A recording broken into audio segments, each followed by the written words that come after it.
August 8, వినండి, మీకు తెలియాలి ఇవి. ఆగస్టు 8వ తేదీన ప్రభు దగ్గరకు వెళ్ళిపోయాడు. ఆగస్టు 1వ తేదీన బైబిల్ సెమినార్ ప్రారంభించబడింది. ఆగస్టు 1 బైబిల్ సెమినార్, ఆగస్టు 8 ప్రభు సన్నిధికి వెళ్ళిపోయాడు ఆయన. మధ్యలో ఎన్ని రోజులు ఉన్నాయేంటి? గట్టిగా ఎత్తుకుంటే 7 రోజులు.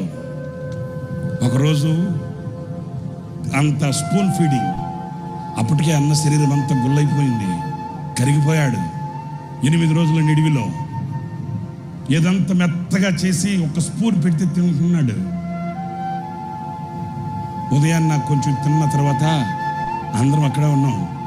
పీల్చి అంటాడు, నన్ను బైబిల్ సెమినార్కి తీసుకుని వెళ్ళరా, నేను వాక్యం చెప్పాలి కదా. చూసారా, ఉన్నారండి పనివారు. ఎలాంటి పనివాడు కావాలి? సేవలో సేనలో పని చేసే పనివాడు కావాలి. నా పిల్లల దగ్గరికి తీసుకుని వెళ్ళరా. విసలన్న అన్నాడు, అన్న ఇన్ఫెక్షన్స్ ఉంటాయి, మీరు బాగైన తర్వాత వెళ్తారు కదా, 4 రోజుల తర్వాత మీరు క్లాస్కి వెళ్తురు అన్నా. అట్లా అంటే 2 కళ్ళల్లో నీళ్లు కార్చాడు. 2 కళ్ళల్లో నీళ్లు కార్చి, రే నా పిల్లల్ని నేను చూసుకోకూడదా? నా పిల్లల్ని నేను చూడాలిరా, నా పిల్లల్ని నేను చూడాలిరా. ఆయన కళ్ళల్లో నీళ్లు చూడగానే ఏం చేయాలో అర్థం కాక ఆయన మంచాన్ని అట్లాగే బయటకు పట్టుకొచ్చేసి బైబిల్ సెమినార్కి తీసుకెళ్ళి, ఆ బైబిల్ సెమినార్ పిల్లలకి కనబడేటట్లు మంచాన్ని ఇట్లా ఏటవాళ్ళకు పెడితే, మైక్ కూడా పట్టుకోలేని పరిస్థితుల్లో మేము ఒకరు మైక్ చేతి దగ్గర పట్టుకుంటే